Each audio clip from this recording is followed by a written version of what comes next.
All right, welcome to the post-game press conference for the 2022 Division II Women's Basketball League quarterfinal matchup between Grand Valley State and Missouri Western. We are here with head coach Mike Williams, along with student athletes Kulas and Emily Spitzley. Coach will start things off with an opening statement, and then we'll open it up for questions. And if you're joining us virtually, just a reminder to raise your hand so we can let you ask your question. Coach, whenever you're ready. You know, we talk about this team being special for all time. Crazy talent, but just together it's special. And they want to do whatever it takes to win. I thought they did it the last few days. I wasn't able to be here. We had assistants took over, the players took over. Just it's going to do whatever it takes. And I thought we did that today. I thought Missouri West was a really good team. We watched them on film. We put points on the board.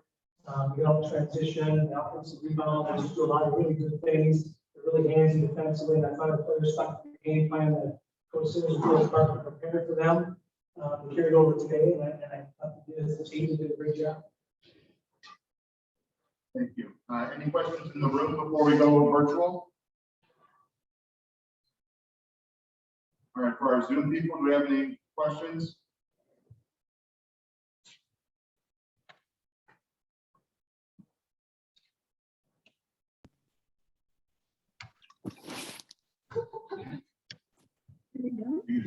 Okay, can you guys hear me? Yeah, we got you. Thank you. For the players, if you can just put into perspective what this means to you to be headed to the Final Four. This means a lot to us. You know, both of us have been here for 4 years now, so this is our senior year before COVID year. But we've been to the regional all 4 years and haven't been able to make it out. So it's exciting to finally be here, heading toward our first Final Four. You know, today we just played for our coach. He's been sacrificing a lot to be here for us today, so this win means a lot to us. Yeah, I think last year when we lost in the first round of the tournament, that really kind of set the tone for this whole season. You know, every kind of, you know, that's our team's capable of so much more, and to finally get to this, like the last 2 games, you know, it really means a lot. It's really exciting and happy for everyone. All right, Jack Doles, we'll go to you next. Jack, you with us? Oh, yeah. Jack, you good? His mic's unmuted. Jack, you unmuted?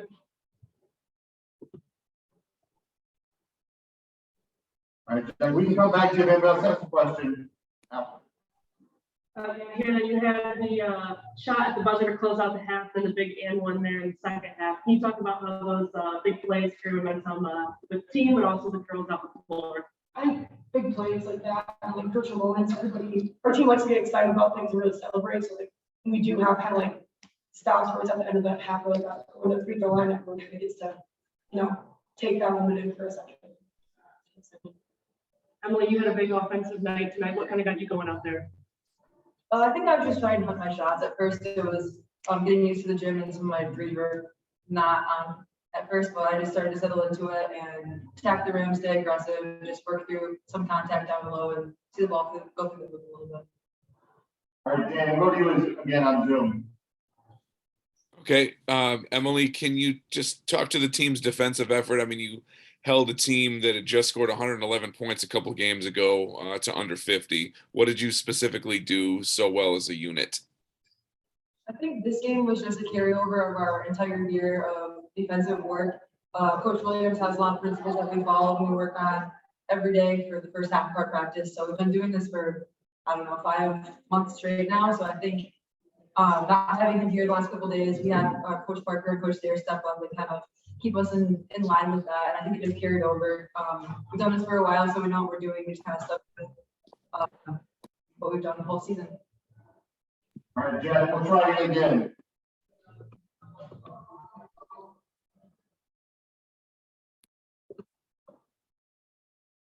Jack? All right, Jack, might have to connect offline with Grand Valley. All right, any other questions before we let everybody go? All right, great. Well, I appreciate everybody being here. We'll have Missouri Western next. Thanks. Thanks. Congrats, guys. Thanks. Welcome everyone to the post-game press conference for the 2022 Division II Women's Basketball Elite Eight quarterfinal matchup between Grand Valley State and Missouri Western. We're here with head coach Candi, Whitaker, and student athletes Jaelyn, Haggard, and Corbyn Cunningham from Missouri Western. We'll start things off with an opening statement from coach, and then we'll open it up for questions. Yeah, tough game for us. Obviously, wish we would have given Grand Valley a better game. I think we're better than what we performed, but it happens. And Grand Valley is a very good team. Obviously, very good defensively. We could really execute work for baskets and hit shots against them to stay with them. But super proud of our group and the years that we've had. Our three seniors, I thought, played like seniors down the stretch, and that's really what you can ask for them and their experience to finish their career. I'll take questions now. Coach, just can you speak on how Grand Valley was able to kind of control the game down low? They were able to get rebounds and were able to convert on the offensive end there too. Yeah, we're big, and so they definitely have a size advantage in a lot of places. They're long. And their balance, we've got really great guards that can score it and good size inside, and you have to play as mistake free as possible. And there's a lot of sessions to look up, and they're getting an uncontested offensive rebound put back. Maybe we're in rotation, rotated to a box out, and made you pay. They're a good team.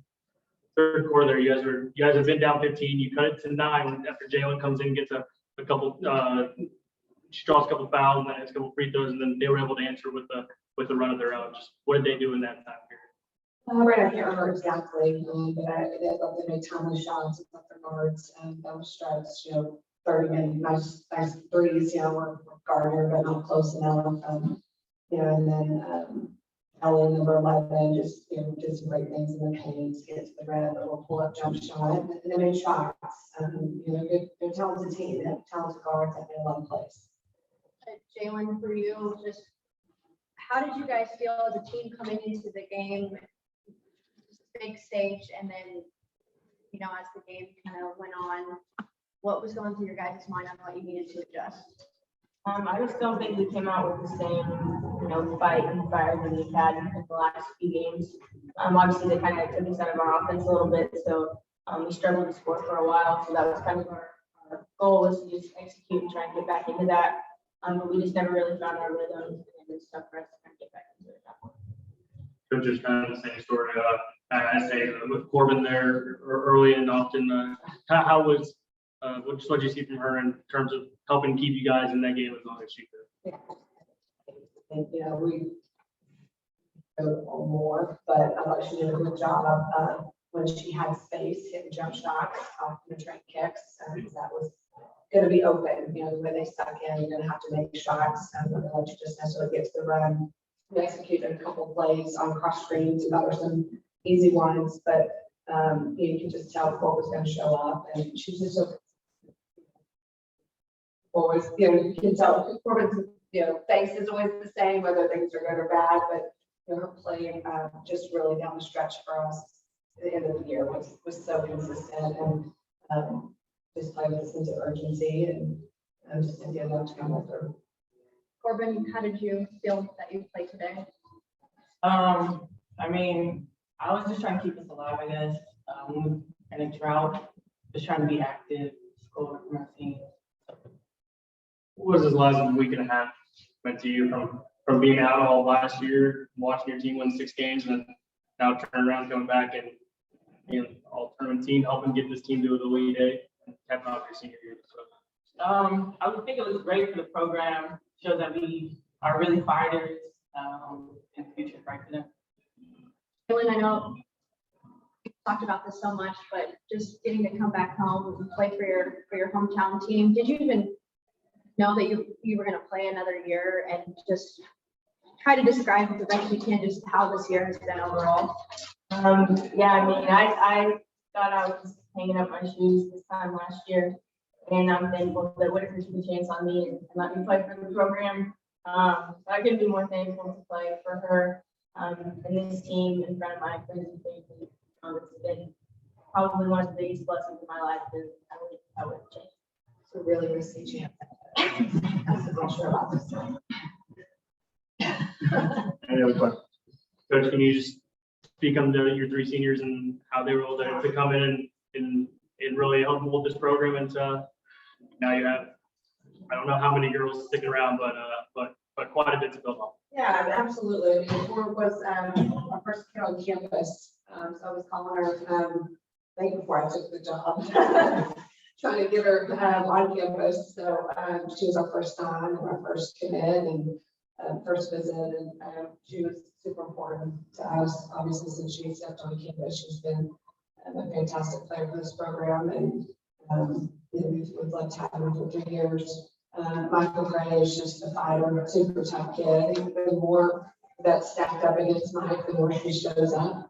I think she's really battled through her journey, had some injuries and different things along the way, but proud of her just really finishing her senior with year so strong and consistently. And then obviously Jaelyn, didn't plan on Jaelyn when I got that phone call. She immediately, there was 2 things we needed from last year that we had to fix, and that was rebounding, and we needed a pure shooter. And so we had signed Candi and felt like we'd fix some rebounding, and when Jaelyn called about it, I felt really great about that, and we should fit right in, and just have loved Jaelyn and her family, and just all the positive energy they brought to our program, and definitely give us all 3 of them. What was your message to the opposite side of a lot of returners? What was your message to them just after this? Yeah, we didn't talk a ton, just because, we're pretty disappointed in our performance, not even with the loss as much as in our performance. We just felt like we didn't play like we've been playing. I think we've been playing really great basketball. And I don't want to take anything from Grand Valley. It's a really great defensive team, but you control a lot of your execution and tempo and things like that. So we didn't take a ton of time, just more anything, just to their year and how much fun we've had, how many memories we've created in this season, and the progress we've made is huge. And so we'll get to the off season at some point and talk more about the future.